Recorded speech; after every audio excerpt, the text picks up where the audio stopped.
Welcome to Frostland Survivor Man. I am the Frostman, and look who's here. Back for 2026. Your favorite plant hater and mine. Good to see you, Joey. Welcome back. Glad the holidays are all over and we can have more time to get back to the fun stuff that we do. But boy, life just wraps up at the holiday time. Well, folks, crazy. Joey had a rough go of it throughout that whole holiday season. A lot of demands on him, and in the middle of that, he had to go to the modern day torture chair, which is also referred to as the dentist. Love my dentist, but he's got a cabin and a boat named after me, I'm sure. It's a good thing you were providing his livelihood. Exactly. While we were gone, we got some interesting comments and emails, and I'd like to read one of them. Dear Frostman, it's obvious cold weather doesn't affect you. He's in shorts right now.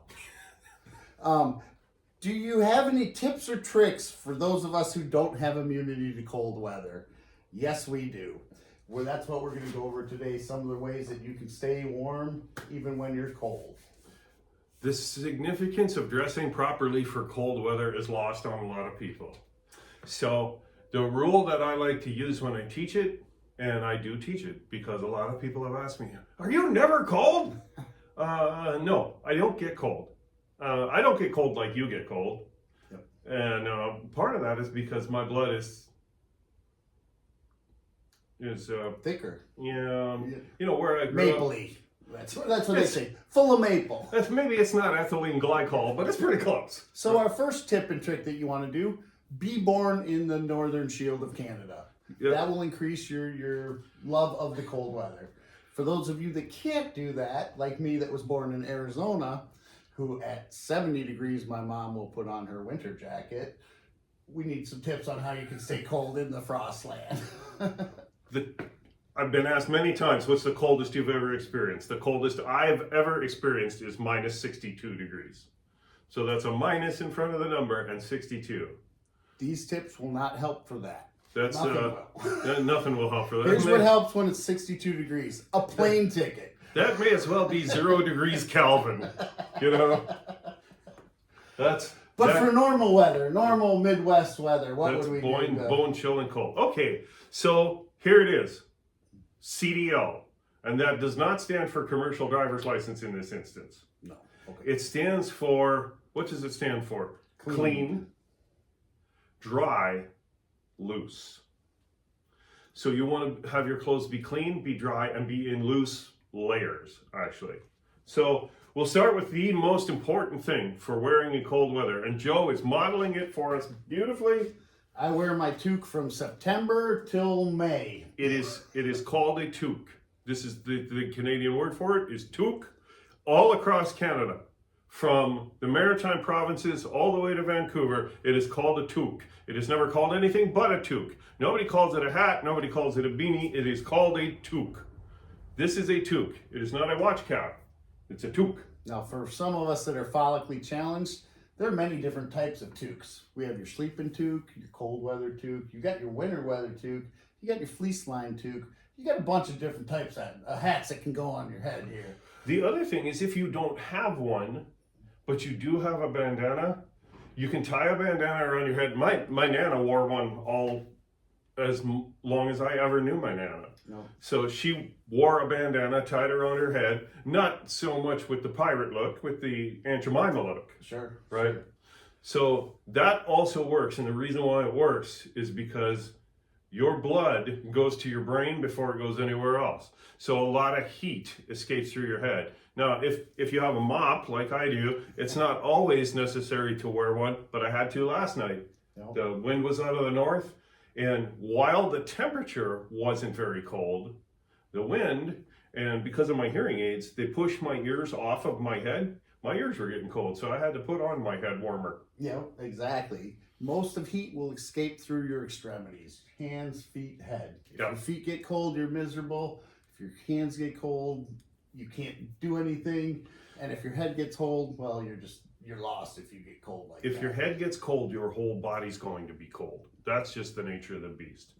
Okay. Side trick for any of you follically challenged people out there like myself, when it's getting to the cold weather and you hear about a polar vortex coming in, you don't shave the top. You need a little bit of Velcro to keep the toque on. Otherwise, it'll just pop up off the ears. Ears get cold, you're cold. So look at the forecast. If it's going to dip, don't shave the top. You can keep it on just a little bit of Velcro. Otherwise, it just kind of slides up on you. That's for all you baldies out there. That's basic training, actually. Basic training. Your head's pretty much shaved. You know, after a week, you look like a chia pet. Yeah. But it was amazing how that toque would stay on my head, and it was hard to get it off sometimes. Yep, it's Velcro. It works just like Velcro. Yeah, it just kind of stuck there. Yep. Now, you can't always control the weather. It might be cold for a while, and we can't go without the toque that long. But yeah, plan it out ahead of time. But going with the other extremities, what are some of the items you got here? Well, let's start with clean. C. Yeah, C. And the reason why clean is important is because dirty clothes hold cold. What can the cold penetrate? What can it get through? What can it get into is what you're trying to avoid. And so if you have your outer layer doesn't so much matter. Matter of fact, you can see my Frostman hoodie ain't nothing to write home about. Okay, it's not very clean at all. But I guarantee you, when I go like this out here in this shop, I can feel the spots where it's dirty because the cold attaches to it somehow, some way. I'm sure that there's a scientist that can explain it to you in some terms that you've never used in plain English. Yeah. But right, dirty clothes hold cold. They just do. So keep them clean. Especially the layers close to your skin or the inner layers. Those are the ones you're going to sweat on, and those are the ones you want to change out. Clean long underwear, clean undershirt. Yep. Those are very important. The dirtier yes, they are, the more clean likely you are to underwear get also.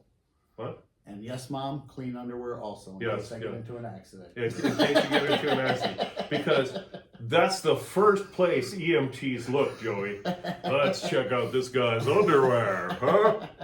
Let's check out this guy's underwear and see what kind of mother he has. That's what they're all thinking, every one of them. Exactly. Yeah, exactly. And I want our moms to get a clean bill of health. Yeah, absolutely. I mean, let's not worry about this femoral artery that's spouting blood. Let's check out those underwear. But that'll also come back later when we get to our car toolkits. That an extra pair of boxers in the trunk is not a bad idea. Not a bad that's idea, for future episode.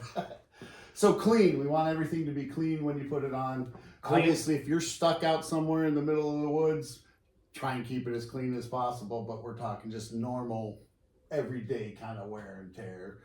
Get out there, make sure you're clean. Otherwise, you'll get colder quicker. Okay. The next thing is dry. H2O is a tricky thing because no matter what container it's in, it will freeze and it will boil. And that's the honest truth. Okay? So if your feet are wet, they're going to be cold. If you have water in your socks, don't put your feet by the campfire. Guess how we learned boil. You'll get steamed out. The water will boil in your socks and it will burn you. Water boils. That's just the nature of it. Water is not your friend when it comes to staying warm. You don't want anything that is touching your skin to be wet at all, period. When you watch ice fishermen, you watch a YouTube video of, you saw that one with the guy with the auger, with the drill auger, and he pulls it out, the water just floods up, hits him in the knees and goes down over his boots. Okay, the water doesn't get through him. The water doesn't get through the boots. The water doesn't get through those pants. And everything inside of them is clean and dry, and it stays that way, right? You may not have those really super cool ice fishing snow pants or those really super cool ice fishing boots, but there are some tricks that you can use that will help you to stay dry, and we'll show those. Alrighty. Okay, and loose layers, that's the next thing.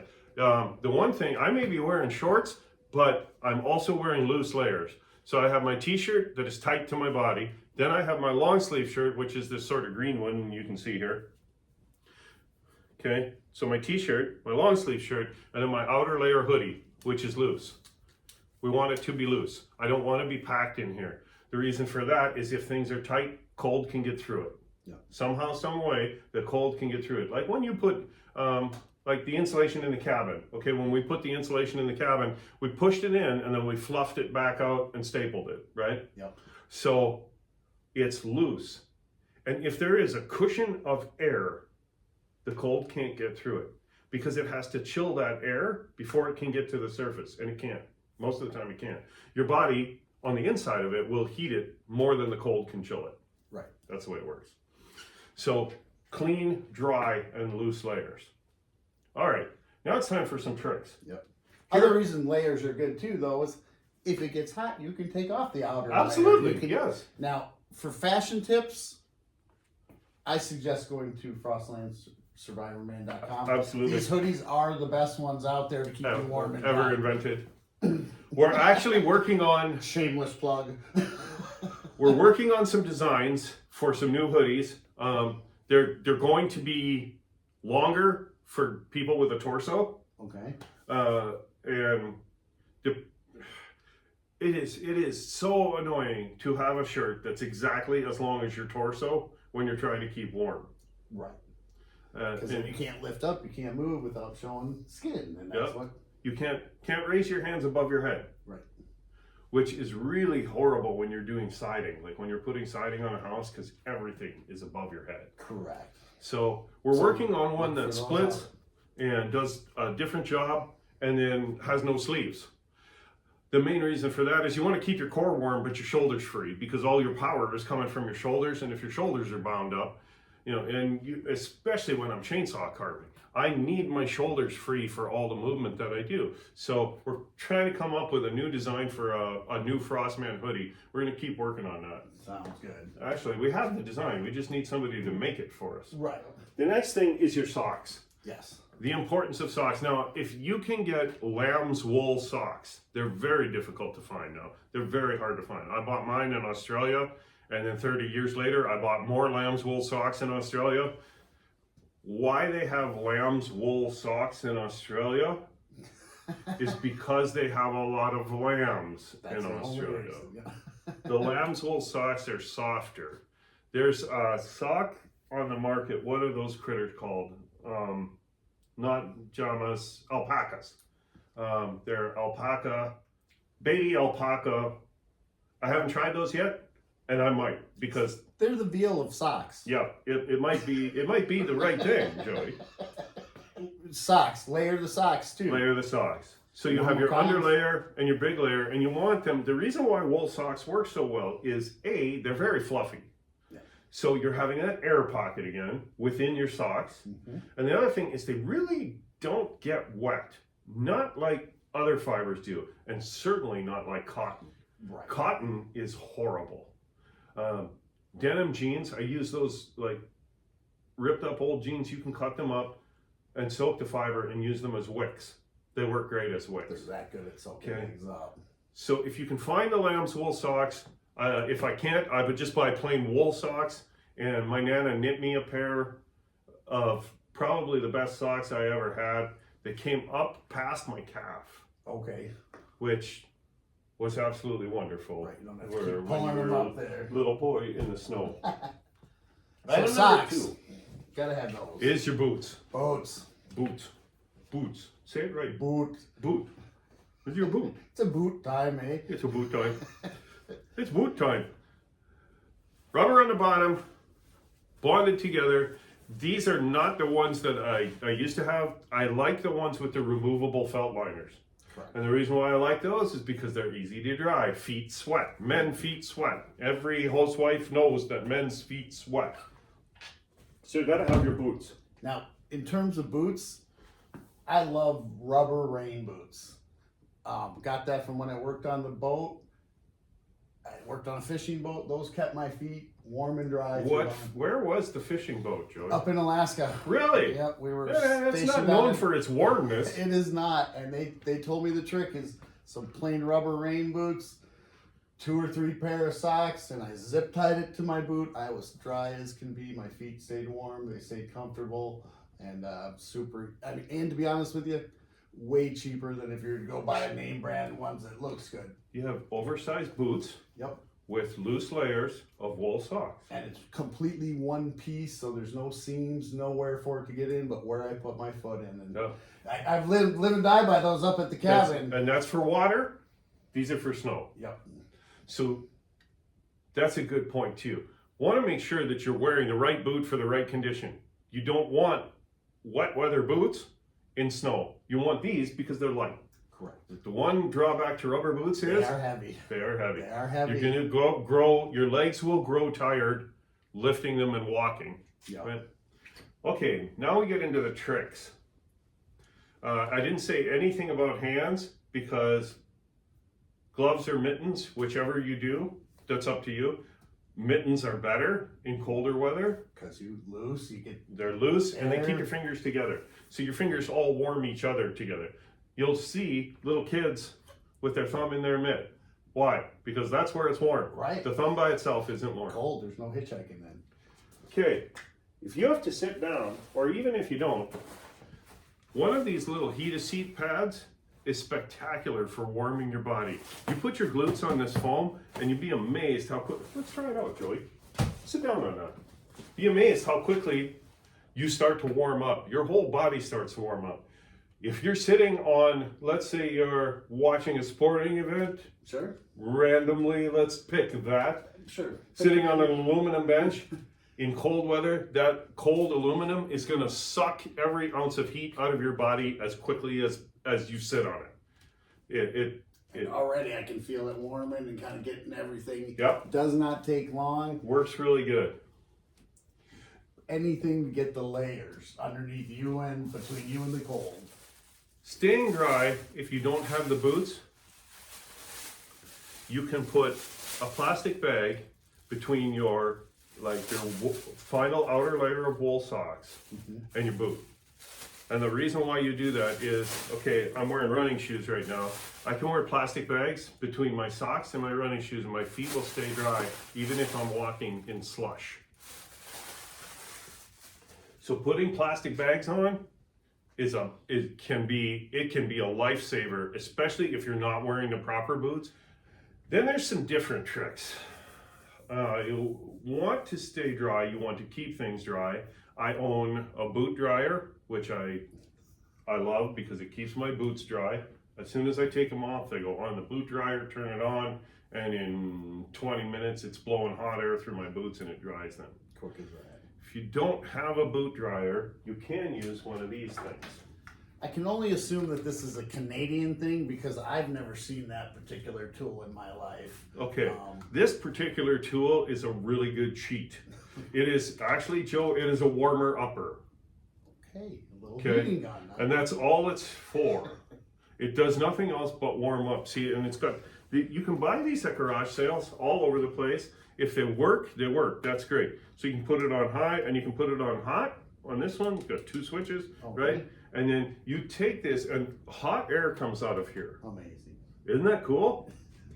So the hot air comes out of here and you can put it in your shoes. And just warm them up like that. And you can warm them up. Now, before you go outside, let's say your shoes were in the garage, which where mine have to stay. You should take them off before you go in the house. So I want to warm my shoes up before I put them on.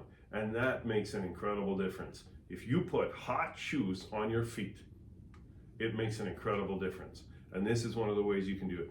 You can pick them up for $1 at garage sales. I have one in here, I have one in the wood shop, I have one in the basement, I have one in the garage because I never know when I'm going to need it. Yeah. And you want to have it close to warm them up. Just to take the chill off. But I warm my shoes up before I put them on. My feet are going to stay warm in my running shoes probably for about 2 hours longer than putting on cold shoes because now my feet have to do the work of warming up the shoes. And you'll be more happy. And keeping themselves happy and warm. Oh, I'm always happier when I'm warm and comfy. Now another side tip on this, do not use the microwave. Does not work the same and it makes my breakfast burritos taste a little bit different. They were kind of rubbery. They were a little bit rubbery. So no microwave in the tennis shoes. One other thing that will help you is your outer layer. If you can make it windproof, that's a big benefit too.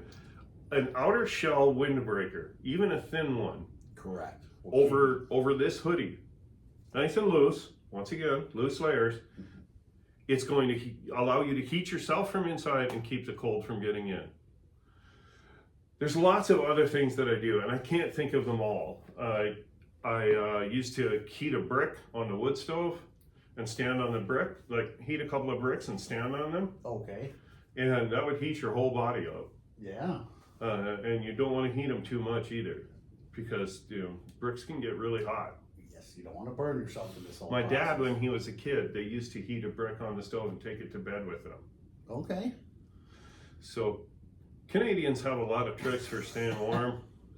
And one of the things, like for sleeping outside, and they actually show it in the movie Jeremiah Johnson, the Robert Redford movie Jeremiah Johnson. They actually show this. You dig a trench with your shovel and you have your fire going at the same time. Then you take your live coals and you put them in the trench and put dirt over top of them, and that's where you sleep. You sleep right on top of that dirt. And in the movie, he gets up because he's almost on fire, right? And the little old man says, "Yeah, didn't put enough dirt down. I seen that right away." So, what do you think? The keys, like you said, clean, dry, and layers. Clean, dry, and layers. If you ever have to ask yourself, like, ooh, do these boots look cute with that outfit? That is not the right boot for the outside to warm. I guarantee that. Cold weather gear is generally not cute. Yeah. But being warm is. And this is one thing that you probably should purchase, Joey. This heat blower. The thing. heat blower. With Fraggle Rock, they call it a magic wind weapon. Canada, they call it a hair dryer. I don't understand it. Thanks for checking out our video. Yep. I hope this helps. I hope that answers See your more of question. you in 2026. Stay warm out there. Have fun, but stay warm.